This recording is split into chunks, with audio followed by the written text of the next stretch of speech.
Thank you, Dr. Pama, for the kind introduction. Chairman Jesus Benjamin D. Salvosa, Nene S. Bowman, Member of the Board of Trustees, University President Emeritus Dr. Ricardo P. Pama, members of the Executive Council, Dean Rodora A. Ngolob of the College of Business Administration, Dean Cristina G. Galato of the College of Accountancy, members of the Academic Council, members of the faculty, members of the Administrative Council, Dr. Ramon C. Sarcado, proud parents, guests, and of course, the graduates of Class 2014. Magandang umaga po sa inyong lahat. Congratulations, graduates. Congratulations, parents. Congratulations, members of the faculty. You must all be floating on the Grand Cordillera right now. What a great feeling, isn't it? As a faculty member myself of Ateneo's Leadership and Strategy Department, and as the father of our youngest, who graduated from college just last March, I can relish your feeling right now. Yes, do savor the shining moment, this shining moment. At maraming salamat po, Dr. Pama and the Board of Trustees, for this honor of delivering the commencement address to the business and accounting graduates and their stakeholders. This morning, let me share 4 open secrets in job hunting that lead to a fulfilling career and a powerful life. I extracted the simple secrets from the 8th habit associated with Dr. Stephen R. Covey that I pray will keep you dreaming but grounded at the same time. I have been sharing the Covey paradigms on leadership since 1993 during a decade of expat days with 2 big banks in Jakarta, Indonesia. And now, I have been teaching this framework of great career, great work, great career to my Ateneo students in an elective summer practicum and career development. The first story deals with the heart and passion. The pursuit of one's passion flows from a person's heart. And the heart is the first dimension in a whole person that we will now look into. Dr. Covey raised the fundamental question, what are you deeply passionate about? Passion is waking up earlier than your alarm clock ringing in the morning and then bouncing out from a cozy bed. You eagerly engage in whatever you've set out to do. You know the opposite of passion. The alarm rings. And what do? You mumble, grumble, and put the alarm clock on snooze. The alarm rings again, and the cycle of the snooze continues. On the umpteenth ring, you drag each foot out of the bed. The chore becomes a cross to Calvary. You feel crucified. And yes, you die a little every day for being a square peg in a round hole, for hating what you are doing. I recall a poignant scene in the movie Sister Act 2, Back in the Habit.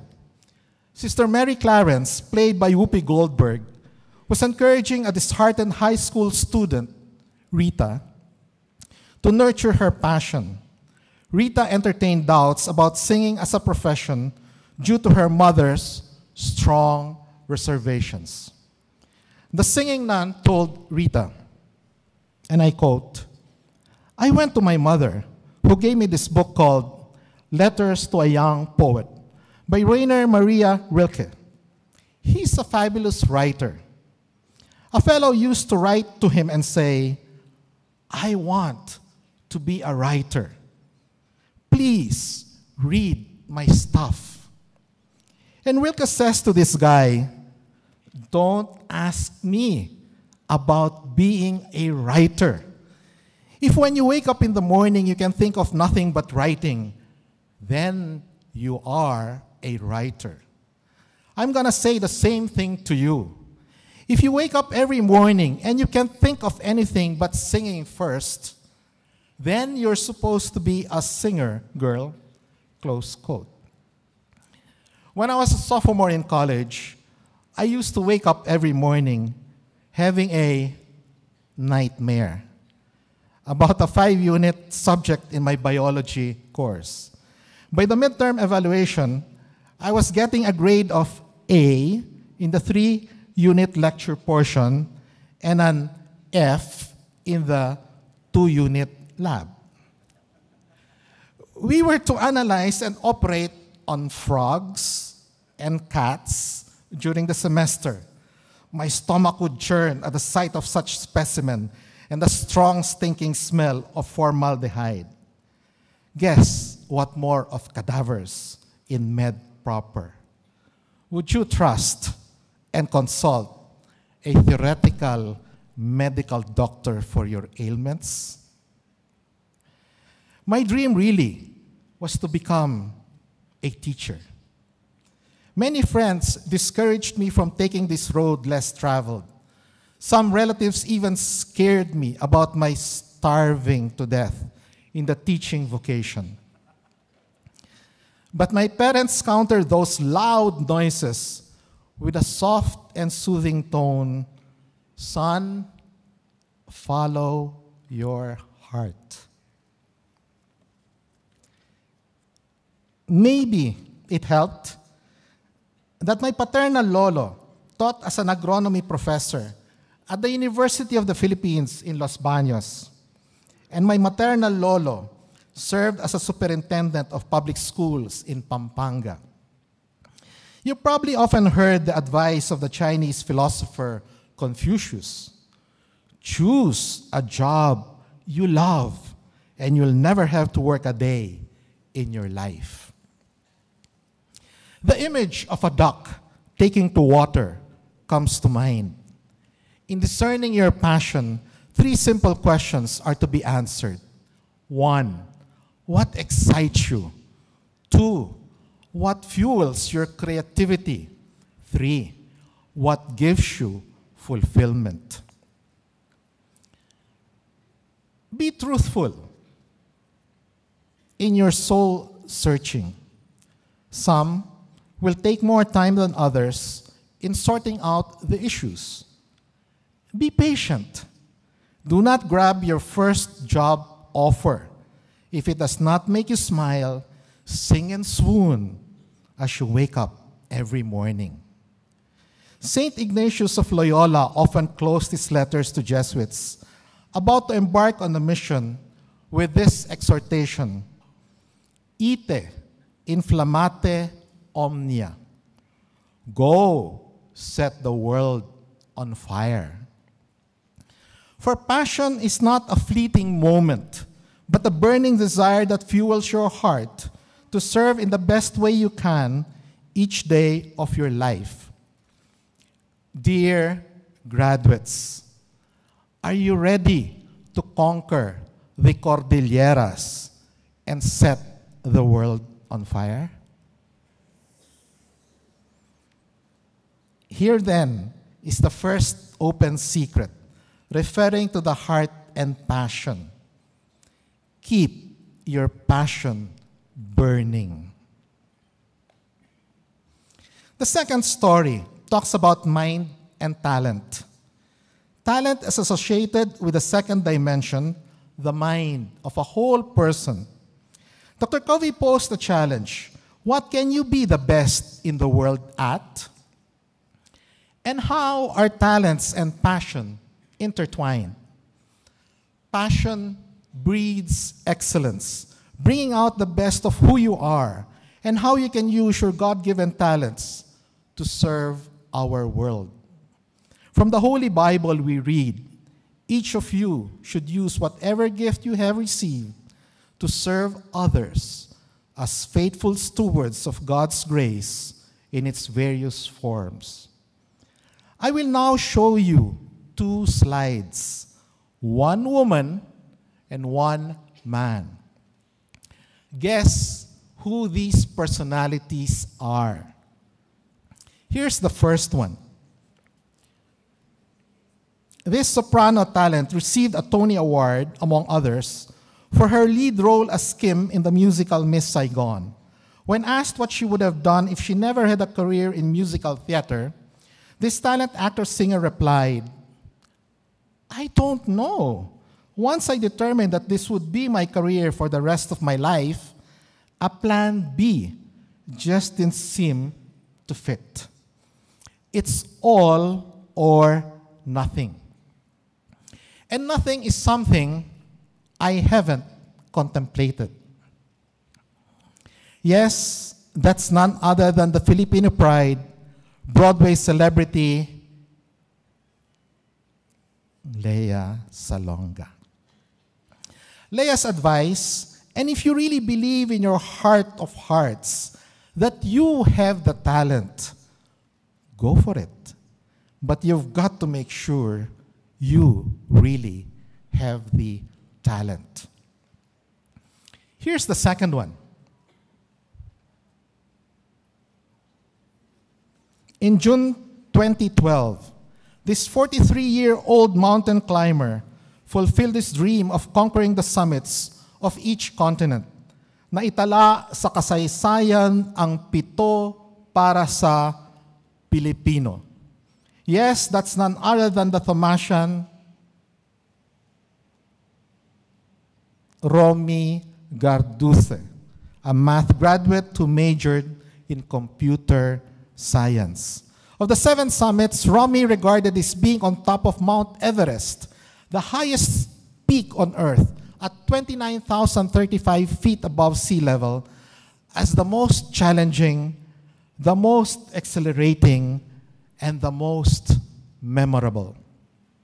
Today, Romy holds the record of being the first Filipino and the only one thus far of snaring the 7 summits record. Romy joined the University of the Philippines Mountaineering Club in 1991. He started out scaling local mountains like Mount Nagcarlan, Mount Cristobal, and Mount Banahaw. He would always train for his mountaineering journeys almost like a triathlon. Aside from running, biking, and swimming, the veteran mountaineer would do weighted walks, meaning with backpack. Tom Rath, the #1 New York Times bestseller, author of StrengthsFinder 2.0, defined talent as a natural way of thinking, feeling, or behaving. He offered a simple yet powerful formula. Talent multiplied by investment equals strength. Rath defined strength as the ability to consistently provide near-perfect performance. Lea and Romy nurtured their passion for singing and mountain climbing respectively through their talents. And both these passionate Filipino celebrities continue to invest in their talents and reap rewards in the process. Para sa ating mga Pilipino, nakasalalay ang minimithing tagumpay sa talento, sipag, at tiyaga. I too believe that instruction ends in the classroom, but education ends with life. That paradigm is even more priceless now as we face the ever-changing and oftentimes chaotic challenges of the information age and no longer the industrial age. I have never stopped studying after graduating from college. I continue to update myself in the fields of strategic leadership, change management, and executive development. What about you, dear graduates? Are you willing to tap your talents and transform them into strengths? Remember, nothing worth having in life comes easy. But when one reaches the mountaintop, the view is simply breathtaking, literally for Romy Garduce and figuratively for Lea Salonga. Here then is a second open secret referring to the mind and talent. Transform talents into strengths. The third story talks about the body and need. The third dimension of a whole person refers to the body. Dr. Covey asked, what drives your economic engine? Having a nice match between your passion and talents is not enough. You have to ensure that there is a need in society for the unique contribution that you offer. We all need pay and more to survive, as you've learned in Maslow's hierarchy of needs. But do remember that pay is not everything. In the surveys conducted at Citibank during my stint at its Asia Pacific Training Center, pay did not even rank in the top 5 reasons for working with the multinational. The challenges of the job would consistently be rated as number 1. And if you review the Gallup surveys, people stay in or leave their jobs because of the way their bosses treat them. What's the need in the macro environment? The International Labor Organization recently reported that the Philippines ranks at the bottom of the 10-member Association of Southeast Asian Nations in terms of unemployment, 7.3% as of 2013. The establishment of the ASEAN Economic Community by the end of 2015 means borderless competition across industries. ASEAN countries can be pictured as one big production and marketplace. Ideally, there should be a free flow of skilled manpower, investments, capital, goods, and services. Armed with your passion and talents, do you see yourself as a business or accounting graduate servicing a need in that kind of a scenario, locally or regionally?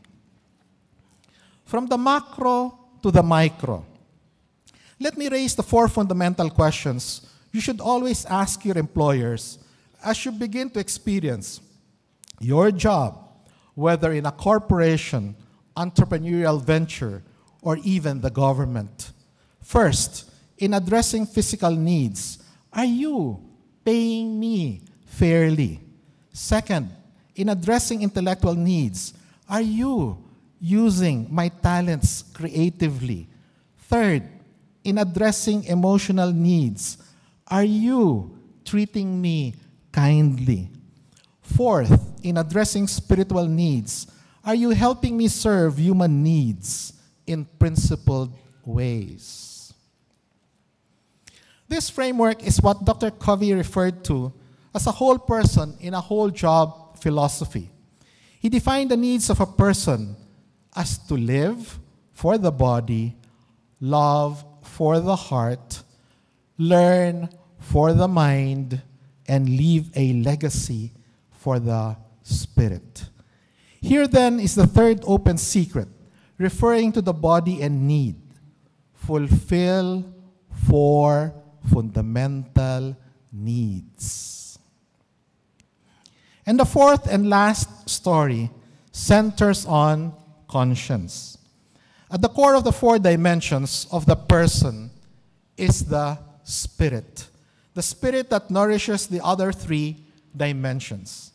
Conscience is our inner voice that whispers to us what is right and what is wrong. Conscience serves as our moral compass. Can we hear that whisper amid the noise of the technological toys that we play with? Do we follow the true north that the compass is leading us to? Being passionate about amassing wealth, supported by the talent of illegal drug dealing, is simply not sustainable.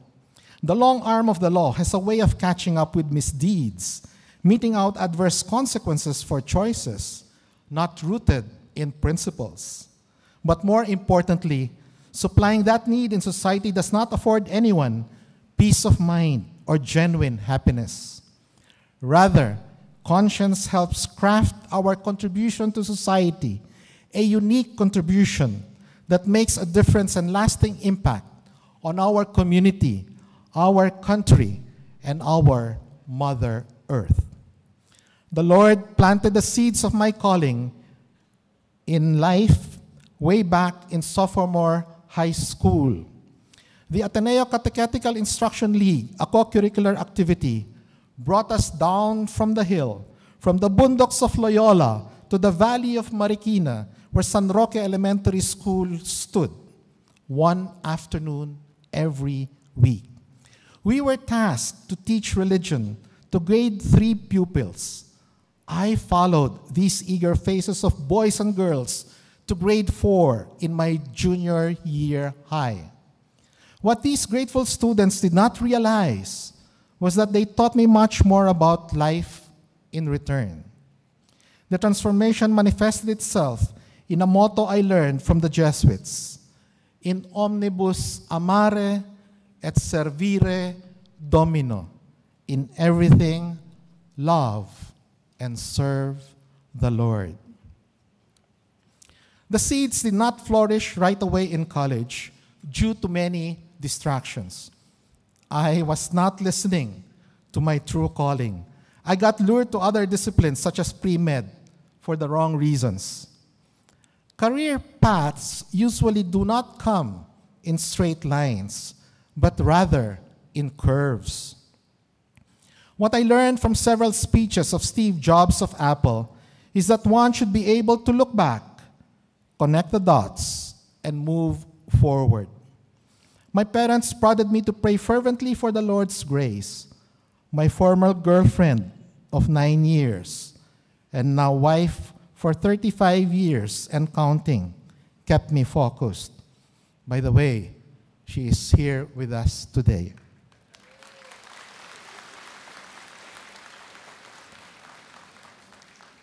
She is my harshest critic, but my #1 cheerleader as well.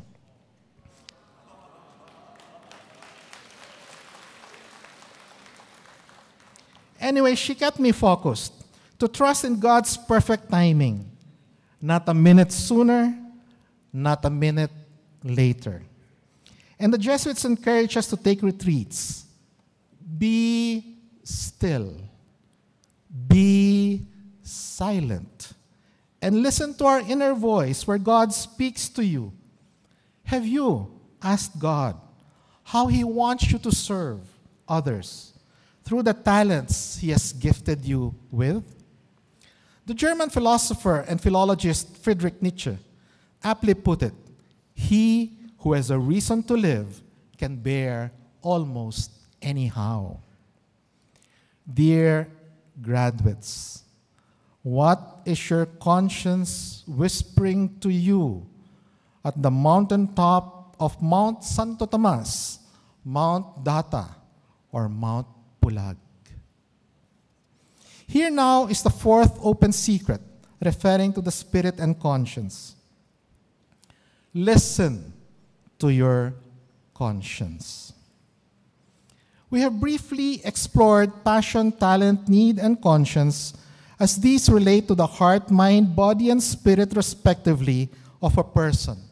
In closing, here's a summary of the 4 open secrets in your search not only for jobs and careers, but more importantly, in leading a powerful life. 1, heart. Keep your passion burning. 2, mind. Invest in your talents. 3, body. Fulfill 4 fundamental needs. 4, spirit. Listen to your conscience. T.S. Eliot reminds us, we shall not cease from exploration, and the end of all our exploring will be to arrive where we started and know the place for the first time. As a parting shot, let me share a few lines from a song in the sound of music. Wag po kayong mabahala at hindi po ako kakanta. Singing is not my core competence, not my unique contribution to this world. Anyway, here goes. Climb every mountain. Imagine the Cordilleras. Search high and low. Follow every byway, every path you know. Climb every mountain, ford every stream. Follow every rainbow till you find your dream. A dream that will need all the love you can give every day of your life for as long as you live.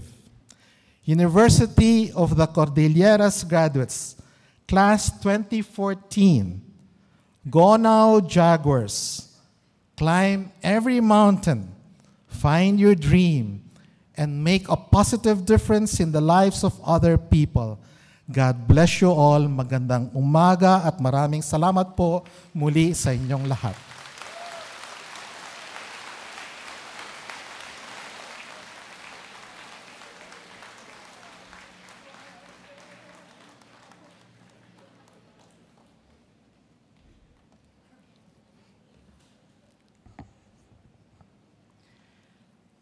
At this point, the University of the Cordilleras community would like to give due recognition to our commencement speaker.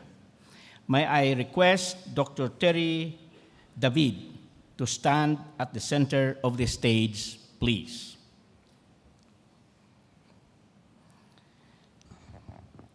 The University of the Cordilleras presents the University Citation for the distinct honor of Dr. Terry S. David's presence during the 68th Commencement Exercises of the University of the Cordilleras as guest of honor and speaker. His masterful execution of the principle that entrepreneurship and the academe could simultaneously function in the real world is an approbation of this university's learning maxim of hands-on, real-world applications. With these academic and professional achievements as an example, and with the powerful message of his commencement address, he has become a source of inspiration by students and graduates of the University of the Cordilleras. These ideals are cherished in keeping with the enduring philosophy of this university's founder, Attorney Benjamin Romero Salvosa, that education is a shield against social inequity and the oppression of poverty. The citation plaque will be given to Dr. David by our own UC way, to be delivered in a unique and special manner as our own humble gesture of saying thanks, showcasing the rich Cordilleran culture. May I now call the UC Happy You Me cultural dancers.